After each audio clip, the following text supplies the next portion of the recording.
রায়গঞ্জে নির্মীয়মান পৌর বাসস্ট্যান্ড পরিদর্শনে গেলেন সাংসদ কার্তিক চন্দ্র পাল এবং বিধায়ক কৌশিক চৌধুরী। সঙ্গে উপস্থিত ছিলেন মহকুমা শাসক তন্ময় ব্যানার্জি, পৌরসভার এক্সিকিউটিভ অফিসার সহ অন্যান্য আধিকারিকেরা। প্রকল্পের কাজের গতি এবং মান খতিয়ে দেখলেন তারা। কথা বলেন দায়িত্বপ্রাপ্ত এজেন্সির প্রতিনিধিদের সঙ্গে। বাসস্ট্যান্ড নির্মাণের কাজে বেশ কিছু খামতি রয়েছে বলে জানিয়েছেন সাংসদ, যেখানে দেখা যায় বাসস্ট্যান্ডের পরিষেবার দিকে না এগিয়ে প্রথমে মার্কেট কমপ্লেক্স তৈরি করা হচ্ছে।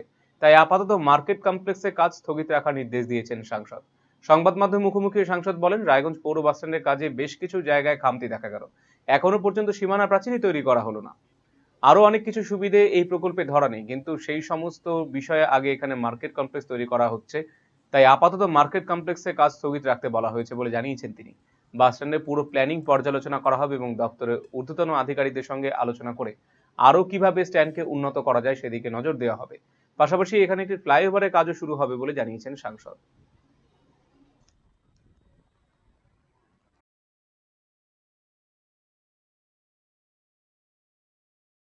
আজকে এখানে আমাদের সম্মানীয় এসডিও সাহেব রয়েছেন, আমাদের এমএলএ সাহেব রয়েছেন। আমরা এসছি বাস স্ট্যান্ডের কাজ হচ্ছে, কারণ রায়গঞ্জের সবচেয়ে বড় সমস্যা যানজট। তা আমরা দেখতে এলাম কিভাবে কাজটা হচ্ছে, কতটা প্রোগ্রেস হয়েছে। কারণ দিন যাচ্ছে, এটা আমাদের একটা অভিশাপের মতো দাঁড়িয়েছে যানজট। তারপরে এখানে ফ্লাইওভারেরও কাজটা শুরু হবে। আজকে আমরা প্রাথমিক পর্যায়ে যেটুকু জেনেছিলাম যে ফার্স্ট 3 কোটি টাকা ছিল, তার কি কি কাজ ধরা রয়েছে। কারণ একটা বাস স্ট্যান্ড তৈরি করতে গেলে একটা বাস স্ট্যান্ডের অনেক কিছু দরকার রয়েছে। তো সেইখানে কি কি কাজ এগুলোর মধ্যে ধরা রয়েছে, কোনটা ধরা নেই, মানুষের প্রয়োজনে আরো কি কি দরকার, সেগুলোর জন্য প্ল্যান এস্টিমেট করা, ভবিষ্যতে সেগুলোর আর অনুমোদন নেওয়া, যাতে একটা স্বয়ংসম্পূর্ণ মানুষের প্রয়োজনে যে বাস স্ট্যান্ড দরকার সেই বাস স্ট্যান্ড তৈরি করা যায়। কি কি সমস্যা দেখলেন, খামতি দেখলেন? খামতি বলতে এখানে যে টাকায় কাজ শুরু হয়েছে, এখানে অনেক কিছুই খামতি রয়েছে। কারণ এখনো এখানে পুরোটা ফিলিং হয়নি, এরিয়া বাউন্ডারি ওয়াল হয়নি। তারপরে বাস স্ট্যান্ডের জন্য যে সমস্ত ন্যূনতম পাবলিক সুবিধা বা আমাদের বাসগুলো চলবে, তার শেড থেকে শুরু করে বে থেকে শুরু করে, সেগুলো এখনো কোনো কিছুই ধরা নেই। এবং তার সাথে সাথে একটা বিক্ষিপ্তভাবে প্ল্যানিংয়ের কাজ চলছে। আমার দরকার মানুষের প্রয়োজনে আগে ফার্স্ট বাস স্ট্যান্ড, সেখানে আমরা এসে দেখছি যে সাইডে মার্কেট কমপ্লেক্স আগে হচ্ছে। তা আমার মানুষের নাগরিক পরিষেবা বাদ দিয়ে আগে একটা অন্য চিন্তাধারায় চলছে। সেটাও অ্যাজ পার আমাদের একটা সুন্দর শিডিউল করে, তার একটা সবকিছু ড্রয়িং ডিজাইন সাজিয়ে যদি হতো সেটা বেটার হতো।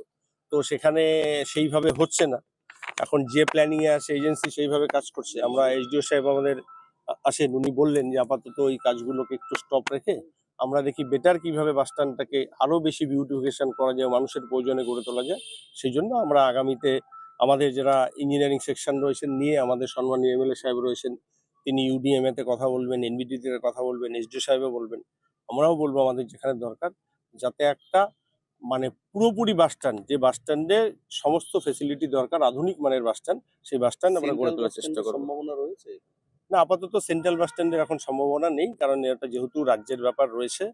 আর আমাদের এখানে রাজ্য সরকার অলরেডি এটা কাজ শুরু হয়েছে, তো সেখানে আর সেন্ট্রাল না ঢোকাটাই মানে বেশি বেটার। আপাতত কি স্থগিত রাখা হলো? বাস স্ট্যান্ডের কাজ কি আপাতত স্থগিত রাখা হলো? না না, কাজ স্থগিত না, আপাতত এই মার্কেটটা স্থগিত থাক, এটা নিয়ে আমাদের অন্যরকম একটা ভাবনা চিন্তা আছে।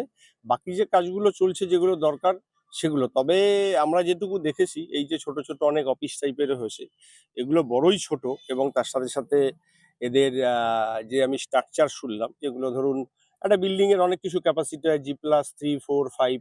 এখনকার দিনে তো জায়গার সবচেয়ে বড় অভাব। সেই ক্ষেত্রে আমরা যদি কনস্ট্রাকশনটা ভালো করে হেভি করে করি, তাহলে সেই ক্ষেত্রে আমাদের সেই জায়গার উপরে আমরা ফার্স্ট ফ্লোর সেকেন্ড ফ্লোর করে আরো অনেক বেশি আমাদের মানুষের প্রয়োজনে বা অনেক বেশি ইউটিলিটিতে আমরা লাগাতে পারি। সেগুলো অভাব রয়েছে। যে দোকানগুলো করা হয়েছে, ঘর করা হবে বলা হয়েছে, মা এবং শিশুদের জন্য ঘর করা হবে বলা হয়েছে।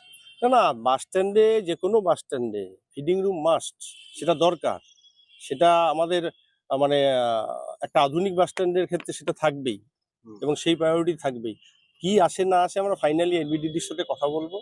তারপরে সম্প্রসারণের একটা কথা বলছিলেন যে এই রাস্তাটাও সম্প্রসারণ হতে পারে। হ্যাঁ, এই রাস্তাতে ফ্লাইওভার হবে, অবশ্যই সম্প্রসারণ হবে। Eastern India's #1 boarding school, Himalayan International Residential School, Siliguri. Separate AC hostel for boys and girls. 126-acre lush green campus.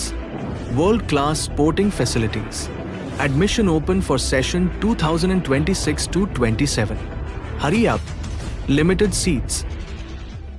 Class 12-এর পর আপনি কি আপনার কেরিয়ার নিয়ে চিন্তিত? তাহলে আর চিন্তা নেই। এবার আপনার শহর রায়গঞ্জেই সিকিম মানিপাল ইউনিভার্সিটির তত্ত্বাবধানে অনুষ্ঠিত হতে চলেছে সবচেয়ে বড় কেরিয়ার কাউন্সেলিং কাম গাইডেন্স প্রোগ্রাম মার্গদর্শন, যেখানে উপস্থিত থাকবে বিশ্ববিদ্যালয়ের সমস্ত বিশেষজ্ঞ প্রফেসর। এছাড়াও সকল ছাত্রছাত্রীদের জন্য থাকবে কুইজ কন্টেস্ট, প্যানেল ডিসকাশন এবং কিউএনএ সেশন। নিজেদের কেরিয়ারকে একটি সুনির্দিষ্ট পথে এগিয়ে নিয়ে যেতে আপনাদের সাহায্যার্থে আমরা আসছি আপনার শহরে। 31শে মে 2026, রায়গঞ্জ ইনস্টিটিউট হল, থানা রোড। দেখা হচ্ছে ঠিক সকাল 11টায়।